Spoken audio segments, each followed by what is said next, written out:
Baik, bismillahirrahmanirrahim. Assalamualaikum warahmatullahi wabarakatuh. Perkenalkan, nama saya Nakila Aulia dengan NIM S1 S1 23046 dari kelas genap dengan program studi Teknik Informatika Universitas Halu Oleo Angkatan 2023.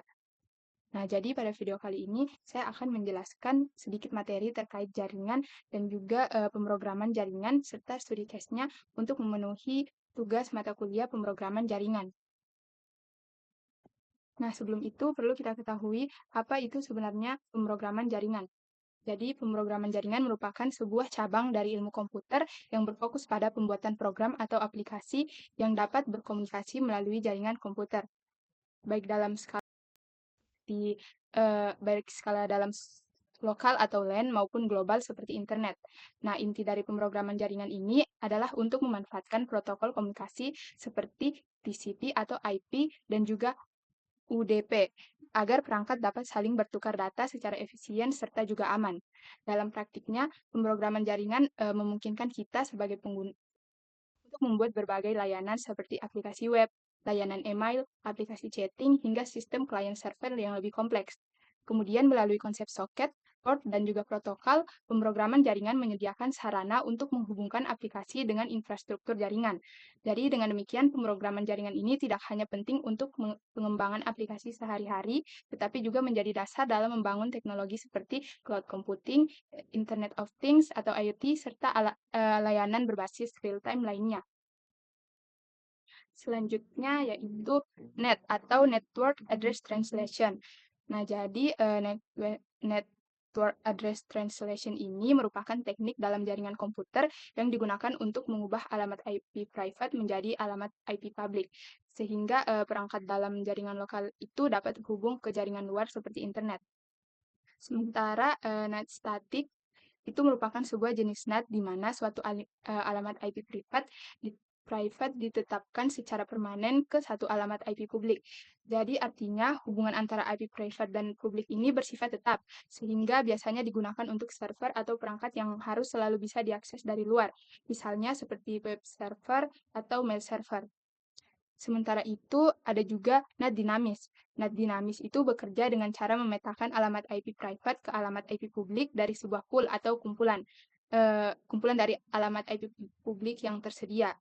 Kemudian pemetaan ini tidak tetap, jadi bergantung pada alamat yang sedang kosong atau saat koneksi dibuat. Dengan demikian, NAT dinamis lebih fleksibel tetapi tidak menjamin bahwa sebuah perangkat akan selalu mendapatkan IP publik yang sama setiap kali mereka terhubung. Jadi kedua jenis NAT ini sama-sama berfungsi untuk menjaga keamanan jaringan sekaligus menghemat penggunaan alamat IP publik internal, namun penerapannya disesuaikan dengan kebutuhan jaringan. Kita beralih ke materi selanjutnya, yaitu topologi jaringan. Nah, topologi jaringan ini sering diartikan sebagai topologi ping sederhana. Jadi, topologi ini tuh biasanya menggunakan bentuk topologi star atau topologi bus yang sangat dasar untuk menguji konektivitas jaringan. Contohnya pada topologi star, sebuah switch atau hub menjadi pusat penghubung antara beberapa komputer atau klien. Jadi, dari setiap komputer, kita bisa melakukan perintah ping untuk mengecek apakah komputer lain atau gateway router dapat diakses. Sedangkan pada topologi bus, semua komputer terhubung dalam satu jalur kabel atau biasa disebut backbone dengan pengujian dilakukan dengan cara yang sama, yaitu menggunakan ping. Nah, tujuan utamanya itu untuk topologi ping sederhana ini adalah untuk memastikan setiap perangkat sudah terhubung dengan benar. Kemudian alamat IP juga sudah terkonfigurasi dan komunikasi antar perangkat dalam jaringan berjalan normal. Topologi sederhana ini sering digunakan pada tahap awal praktik jaringan sebelum masuk ke konfigurasi yang lebih kompleks seperti routing atau NAT. Selanjutnya kita beralih ke studi case atau contoh implementasinya. Di sini saya menggunakan Cisco Packet Tracker sebagai implementasi dari studi case-nya.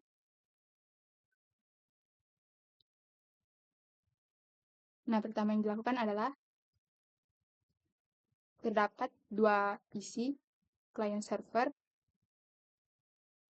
yang terhubung secara statik atau IP statik. Nah, kedua PC ini kita hubungkan menggunakan kabel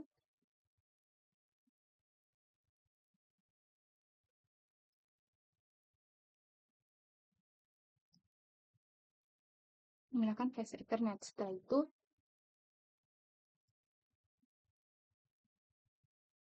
kita mengatur IP configuration. Jadi kita mengklik PC, kemudian pilih pada bagian desktop, dan masukkan IP configuration-nya.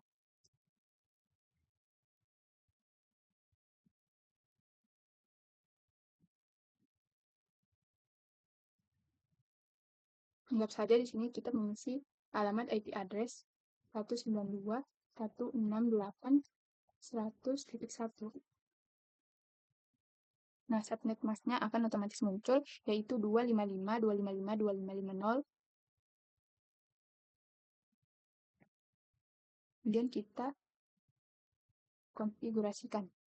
Nah, pada PC kedua juga kita melakukan hal yang sama, yaitu mengisi IP address, namun pada kita perlu memastikan bahwa kedua IP address ini, kedua PC ini tuh memiliki IP address yang berbeda. Jadi IP address mereka ini tidak boleh sama.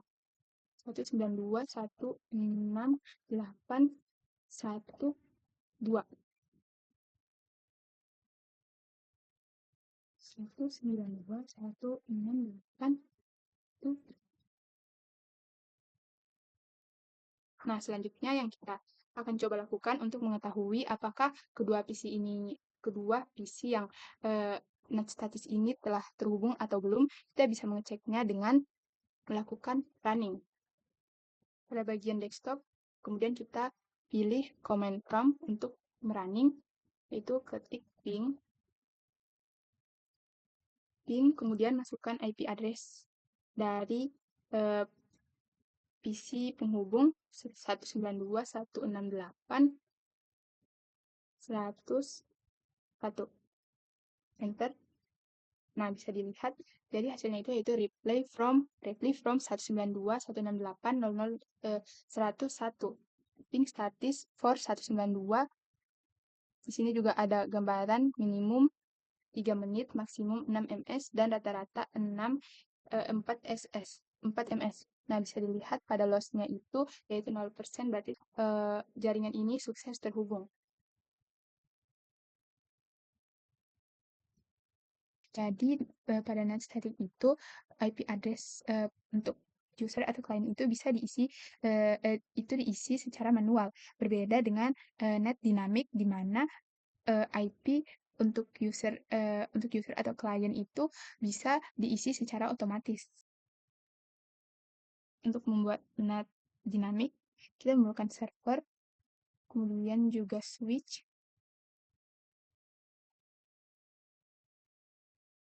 lalu PC sebagai klien. Selanjutnya, untuk menghubungkan server ke klien, kita memakai kabel strike pertama, yaitu server dihubungkan ke switch.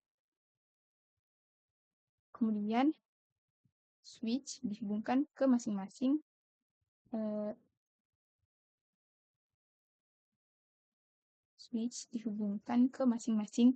PC atau klien.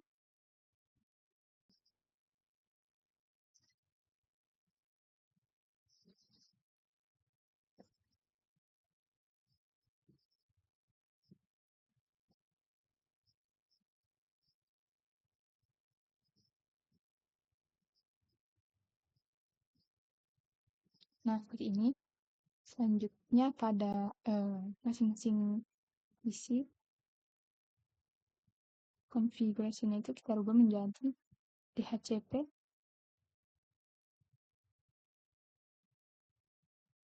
Nah, jadi bisa dilihat pada masing-masing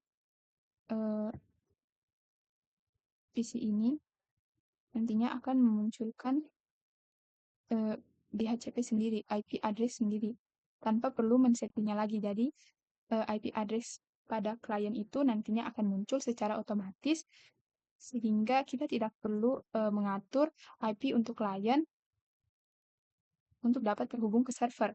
Namun minusnya pada IP dynamic ini adalah kita harus menunggu beberapa tempat atau server yang kosong dulu untuk bisa mengisi atau mendapatkan IP tersebut. Jadi kita harus menunggu sesi yang kosong untuk bisa mengisinya.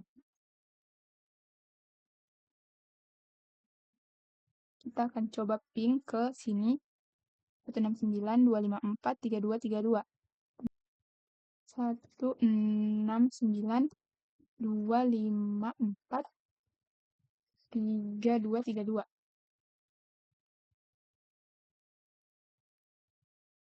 Nah, bisa dilihat jadi di sini ping tersebut sukses atau berhasil sehingga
server ke klien dapat terhubung. Nah, jadi kesimpulannya, implementasi net static dan net dinamis pada topologi sederhana ini menunjukkan bahwa keduanya berfungsi untuk menjembatani jaringan privat agar dapat terhubung ke internet menggunakan alamat publik.